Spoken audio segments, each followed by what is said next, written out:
Candice, comment allez-vous? Ça va très bien, ça Oh, va. mais quelle chanson! Non, c'est magnifique. Merci. Formidable, c'est formidable. C'est Bon, on est content de vous recevoir sur le plateau de la Grande Team, Candice. Ça fait plaisir, moi aussi, plaisir de vous voir, de voir Tia, de voir... Ouais, c'est un plaisir. De voir toute la team. Je vous présente Yellow, je vous présente Henri Jo et je vous présente Yves Bobo. Enchantée. Là, tu sens en fait.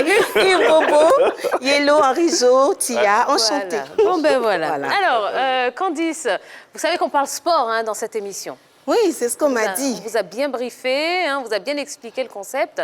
Alors, on aimerait savoir quelle est votre relation avec le sport. Est-ce que vous pratiquez? Est-ce que vous en faites régulièrement?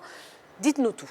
Ben, en fait, le sport, j'en pratiquais, mais j'en fais pas régulièrement. Bon, mon sport à moi, c'est la marche. Eh bien, c'est un grand Je marche. sport. Je fais aussi, je faisais beaucoup de natation. J'adore nager. Voilà. Et le football, en fait, je suis d'une famille qui suit beaucoup le foot. Donc, de temps en temps, je jette un coup d'œil, en fait. Ah, d'accord. Voilà. Vous jetez un coup d'œil, vous ne pratiquez pas, Non, non, je pratique pas. D'accord, bon, ça aurait pu. Alors, est-ce que... Bon, vous êtes jeune, mais est-ce que lorsque vous étiez peut-être encore plus jeune, l'idée de devenir une sportive professionnelle vous a effleuré l'esprit? Est-ce que vous y avez pensé? Peut-être nageuse professionnelle? Oui, nageuse professionnelle, j'y ai pensé. Puis on jouait au handball à l'époque au lycée. On s'est dit pourquoi pas. Voilà. Et puis j'aime aussi être en salle de sport, c'est-à-dire faire du scratch, des trucs comme ça. J'aime bien. Mais professionnelle, non, pas vraiment. Pas vraiment. Bon, alors, vous nous dites que vous suivez de temps en temps, vous jetez un petit coup d'œil aux résultats sportifs, aux matchs de foot en particulier. Est-ce qu'il y a des grands événements sportifs que vous ne ratez absolument pas? Moi, je ne rate pas les grandes finales, genre les Coupes du Monde, les Coupes d'Afrique, quelques Champions League, voilà. Quand j'ai mes joueurs préférés. Alors, qui? Bah, qui, justement? Allez, c'est qui votre joueur préféré de tous les temps? De tous les temps, pour ne pas faire de jaloux, j'ai deux joueurs préférés, donc je peux dire les deux. Bah, bien sûr, bien sûr. Cristiano Ronaldo et Didier Drogba. C'est voilà. normal. Bon, voilà. Il y en a un qui ne sera pas content. Ballon, on vous salue de là où vous regardez. Alors, quand l'équipe de Côte d'Ivoire, quand les éléphants jouent mal, parce que ça leur arrive de mal jouer aussi. Oui, oui, ça leur arrive. Ah oui, quand même. Qu'est-ce que vous faites? Mais quand ils jouent, en fait, les éléphants, souvent, comme on dit chez nous, ils chauffent cœur. C'est au moment où on ne s'attend pas à eux qu'ils gagnent. C'est-à-dire que quand on les supporte un peu trop, souvent, on est un peu déçus. Et moi, je suis une mauvaise perdante. Donc, quand je sens ça, je ne suis plus le match. Et puis, je dis, qui a gagné là-bas? Qui a mis le but? Donc j'attends, mais je ne suis plus parce que j'ai l'âme ivoirienne en moi. Donc quand les éléphants jouent, je veux que les éléphants gagnent. Et en 2015, là, quand ils ont gagné, j'étais très contente. Voilà. Ouais. Comment vous avez fêté ça? Mais en fait, j'étais à Paris et on était dans un bar à Clignancourt. On écoutait, on mangeait du poisson et on regardait sur grand écran. Et c'était l'euphorie parce que depuis 92, il le fallait. Donc, on était contents. Oui, vous avez une question pour Candice? Non. Moi, j'ai voulu lui demander, mais lorsque les deux premiers tireurs ivoiriens ratent le pénalty, vous vous dites quoi? Là, c'est fini, on perd la finale. Non, moi, je suis une personne, tant qu'on n'a pas sifflé, il ne faut pas dire que... Parce qu'il y a eu des matchs, des grands matchs dans ce monde où même à la dernière seconde, il y a de l'espoir. Donc, je me dis, quelque chose va se produire à la 90e minute. Donc, j'espère toujours jusqu'à ce que on perde, mais voilà.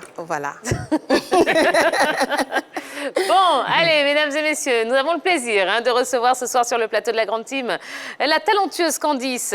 Si vous avez des questions à lui poser, eh bien, vous savez que vous pouvez le faire sur notre page Facebook. Vous allez sur Facebook, vous tapez la 3 tout simplement et vous nous trouverez. Laissez un petit commentaire, une petite question, un petit message sous la publication relative à l'émission de ce soir.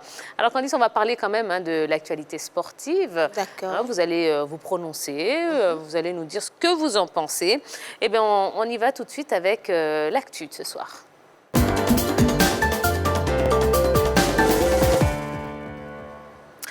Si en Angleterre, en Italie et en Allemagne, les Jeux sont presque faits, eh bien ce n'est pas le cas en France et en Espagne. Alors, effectivement, c'est très serré, hein, le classement, que ce soit en France et en Espagne, est très serré. On va commencer par la Ligue 1. Oui. On va regarder le classement de la Ligue 1 avant la 34e journée. Oui, avant la 34e journée, le classement de la Ligue 1 en tête, on retrouve l'équipe de Lille qui a 70 points. Deuxième, le Paris Saint-Germain, 69 points. Troisième, on retrouve l'équipe de Monaco qui a 68 points. Et en quatrième position, c'est la formation de Lyon qui a 67 points. Et là, on a le programme de la 34e journée, surtout des clubs qui sont dans le haut du tableau, Metz, Paris. Non, mais avant ça... J'allais dire, on verra après, mais c'est pas grave. Allons-y. Oui. Parlons-en. Donc, on parle là de Metz-Paris, ça c'est pour le 24 avril, donc samedi. Et puis dimanche, on a Angers, Monaco et Lyon-Lille qui vont s'affronter. Là, ce sera un match très très chaud entre ces deux formations. D'accord. Alors, qu'est-ce que vous pouvez dire concernant ce classement, notamment le sommet qui est quand même très très très serré? Ah ben, pour la première fois, quand même, c'est serré. Hein. Le PSG ne domine pas tout du côté de la France. Il y a une véritable concurrence derrière, mais ça peut s'expliquer aussi par quand même cette équipe du Paris Saint-Germain qui a changé d'entraîneur en cours de saison.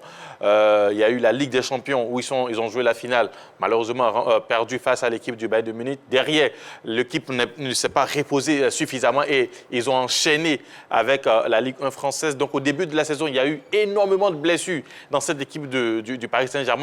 Pour l'entraîneur Thomas Tuchel qui était là, il fallait gérer entre les blessures et les matchs qui s'enchaînaient. Il n'a pas pu le faire véritablement et derrière, il a été limogé. Celui qui est arrivé essaie quand même de redresser la barre, mais pendant ce temps, une équipe ambitieuse comme Lille, Monaco aussi, qui quand même est revenu dans le haut du tableau, quand même commence à amener la vie due à cette équipe du Paris Saint-Germain. D'où cette fois-ci une équipe parisienne qui est deuxième quand même à quelques journées de la fin du championnat. Donc voilà, les cartes ont été redistribuées, non seulement à cause de la crise sanitaire, parce que derrière, l'équipe de Paris Saint-Germain n'a pas pu récupérer au niveau des blessures. Alors Candice, vous supportez quelle équipe en France? Le PSG, parce que je suis de Paris. Et moi, je trouve que cette année, ils ont donné beaucoup. Ils ont donné le maximum et effectivement, il y a eu des blessures. Le petit génie Kylian ne peut pas tout faire tout seul. Mais on aurait voulu être premier, donc à 69 points. Peut-être que la chose peut changer. Oui, c'est pas fini. C'est pas fini. Il reste combien de journées? C'est pas fini. Là, il va rester, si on joue demain, il restera 6. Il restera 4. On est à la 34e. Ah, ok. D'accord. Donc, je pense qu'il y a toujours de l'espoir. Mais c'est à féliciter parce qu'ils ont donné un certain engouement aux Parisiens cette année par rapport au Covid, où il n'y a pas de supporters jouer comme ça et tout. Mais les gens chez eux étaient heureux d'être parisiens. Chez eux et puis aux abords du stade aussi, oui, hein, parce qu'on ouais. sait que ça vit beaucoup, malgré les restrictions sanitaires, mais ça vit quand même énormément autour du stade. Yellow, qu'est-ce que vous pensez de ce classement ultra serré au sommet de la Ligue 1? On constate déjà que le classement il est très serré et que Lille est quand même constant parce que le PSG, on pourrait l'excuser parce que le PSG participe à une autre compétition, la Champions League, donc n'a pas forcément ou véritablement le temps de se concentrer sur le championnat, mais Lille est resté quand même constant. Sur les 3 derniers matchs, on a vu que Lille a gagné 2 matchs et on a perdu un seul. Donc Lille, au-delà de se projeter par exemple dans l'Europa League, est resté dans le championnat constant. Et par rapport au PSG, comme l'a dit Henri Joël tout à l'heure, il y a eu quand même des blessures, mais le PSG aussi est resté constant parce qu'on aurait pu voir le PSG dégringoler dans le classement parce que là, on a Monaco, on a Lyon, mais le PSG aussi est resté constant. Donc, ce sont 2 équipes qui se valent quand même, à mon avis.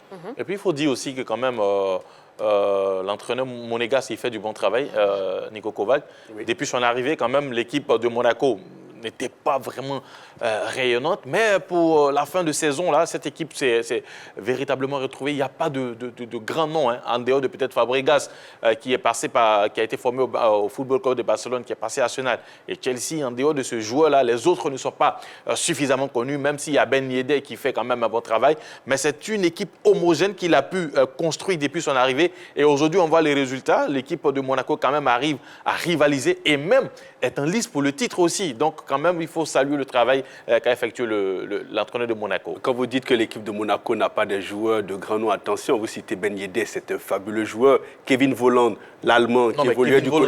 Non, attendez, Kevin Volland, c'est vous qui ne le connaissez pas peut-être, mais sinon Kevin Volland, quand même, au Bayer Leverkusen, c'était l'avant-centre titulaire, je vais dire, celui qui faisait la pluie et le beau temps du côté du Bayer Leverkusen. Donc, quand même, il y a de très bons joueurs dans cette équipe de Monaco, avec un entraîneur expérimenté. N'oubliez pas que Nico Kovac, quand même. Ce sont des mauvais joueurs. Non, mais donc, c'est pas de dire que. Il a dit qu'ils ne sont pas connus, en fait. C'est peut-être vous qui le. Aujourd'hui, oui, mais sinon, c'est des joueurs qui ont un bon ratio. Non, quand on prend. Ça n'empêche que... Quand on prend l'effectif de Lyon, quand on prend l'effectif des Lions, aujourd'hui, tout de suite, vous avez Memphis Depay, vous avez quand même sur toute la ligne des joueurs qui Ben Yedder, il a évolué à Séville. Ben Yedder, j'ai cité Ben Yedder, j'ai cité Ben Yedder, j'ai cité Kevin Volland, vous avez cité Fabregas.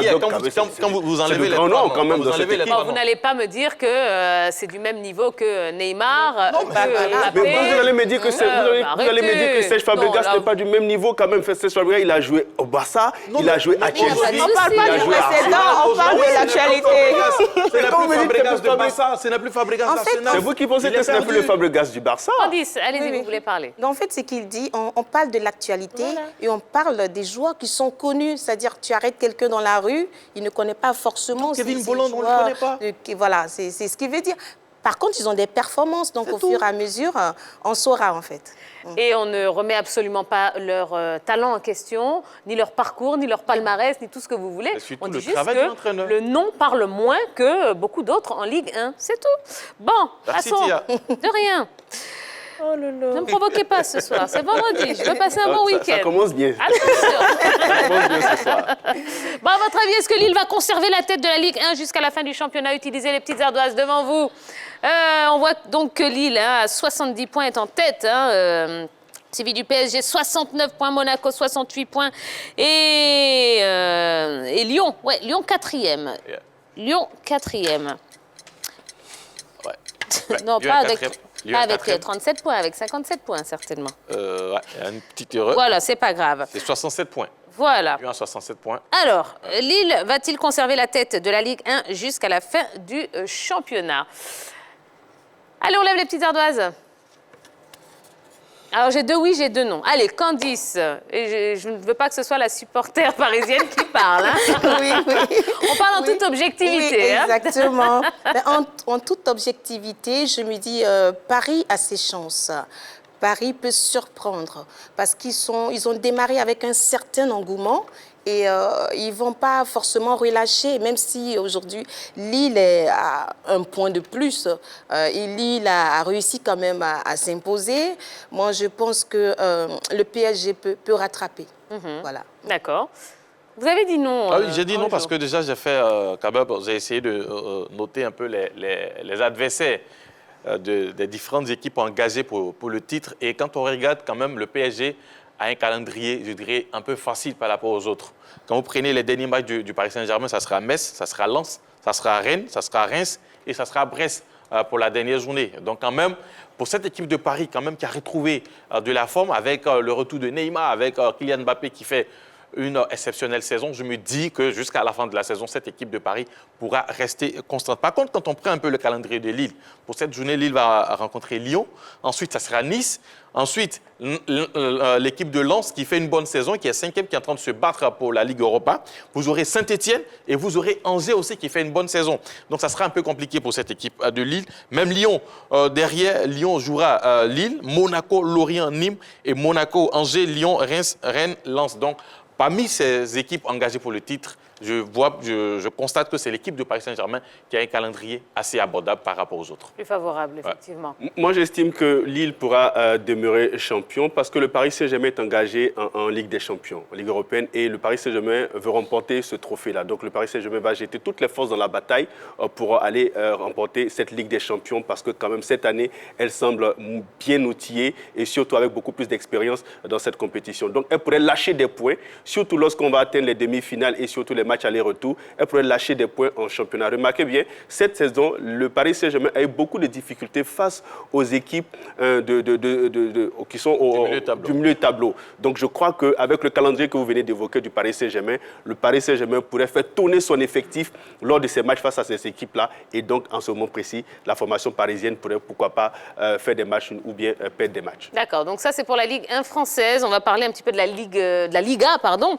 On va voir le classement de la Liga avant la 32e journée, Henri Jo. Et c'est l'équipe de l'Atlético de Madrid dans cette Liga espagnole qui est leader. L'Atlético est leader avec 73 points, suivi du Real Madrid 70 points. Le FC Barcelone est troisième avec 68 points, mais avec un match en moins pour les Barcelonais. Le FC Séville est au bas du podium avec 67 points. Voilà. D'accord. Un mot sur ce classement, Yellow? Déjà, il y a quand même un bouleversement parce que ce n'est pas quand même habituel de voir l'Atlético Madrid au premier rang du classement. La plupart du temps, c'est le Real de Madrid qu'on a suivi. Quand on a vu la saison passée, c'était le Real de Madrid qui a mené quand même les débats sur de longues journées jusqu'à la fin de la saison. Donc, c'est quand même un bouleversement. Atlético Madrid premier, Real de Madrid deuxième, Barcelone troisième avec un match en moins. Et quand on sait que le FC Barcelone ne joue plus la Ligue des Champions et que le Real de Madrid est encore en cours, je pense qu'entre ces deux-là, il y aura quand même un gros match à jouer. Il y a le FC Séville même qui s'est invité dans la danse. Voilà.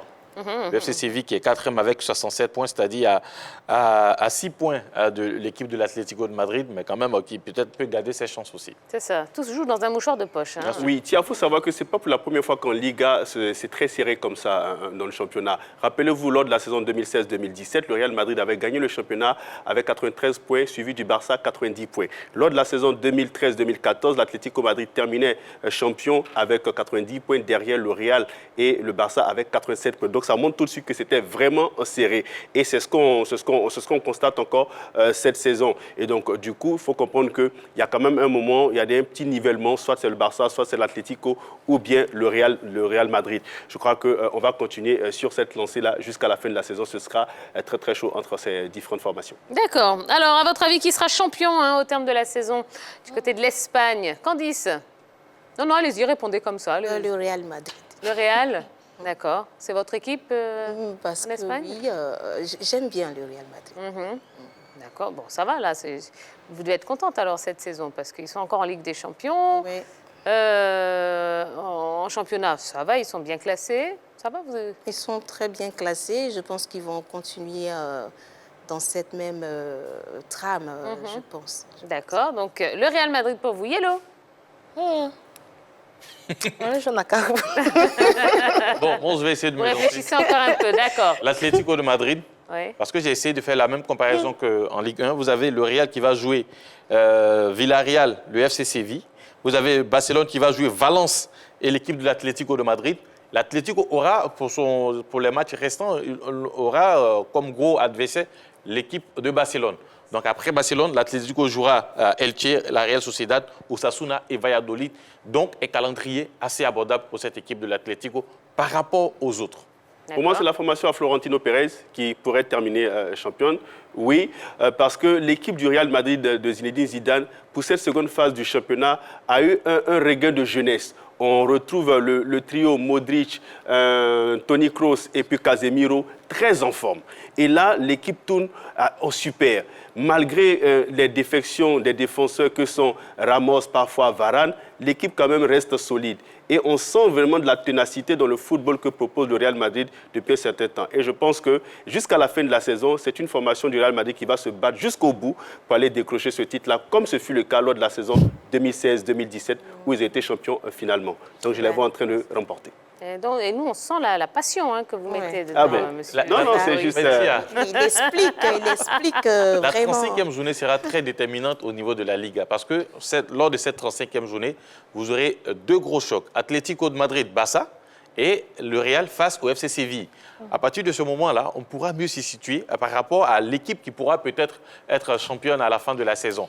Donc, au niveau de actuellement, les équipes se préparent et le Real va recevoir l'Atlético pendant que l'équipe de l'Atlético de Madrid ira Le Real reçoit FC Séville. Le FC Séville FC Séville. et l'Atlético ira sur la pelouse du FC Barcelone. Donc ça va être très déterminant la 35e journée. Bon, on va voir le programme des 3 leaders ce week-end, Henri-Jo. Ce week-end, on aura le Real de Madrid face au Betis Séville. Ça sera un gros match face à cette équipe de Séville. Villarreal va recevoir le FC Barcelone, c'est pas rien. Et le FC Séville recevra Grenade. Quant à l'Atlético de Madrid, ils vont se déplacer sur la pelouse de l'Athletic Bilbao. Très bien, merci beaucoup. Alors, Candice, bon, Oui. dans cette émission, on parle sport, mais on s'amuse aussi. Et là, on va tout de suite vous proposer une petite déconnade, et c'est notre Jojo qui va vous proposer ça.